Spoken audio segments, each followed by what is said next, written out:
The sealed solder system for battery terminals allows the user to easily solder and seal cable connections, eliminating the need for expensive crimping tools.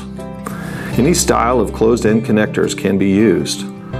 The sealed solder system for battery terminals consists of pre-sized solder pellets, no clean liquid flux, and pre-cut pieces of color-coded adhesive-lined heat shrink tubing.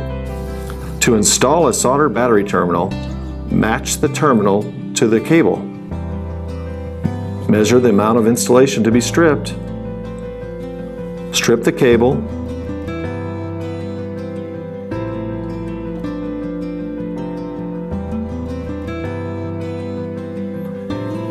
Insert the stripped cable into the barrel to make sure that the insulation is snug against the connector.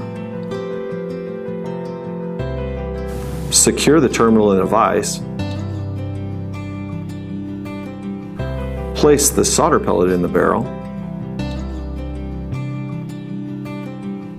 Slide the heat shrink tubing over the cable. Apply several drops of flux to the exposed wires.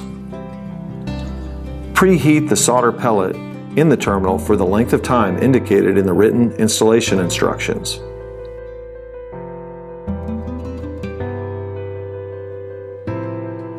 Place the stripped portion of the cable into the terminal. As the solder melts, allow the exposed wire strands to sink into the terminal until the cable's insulation is snug against the top of the terminal.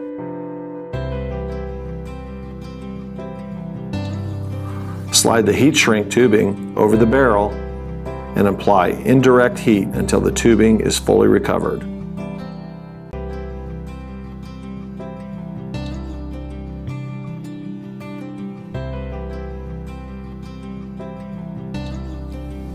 Remove the heat source and allow the connection to cool.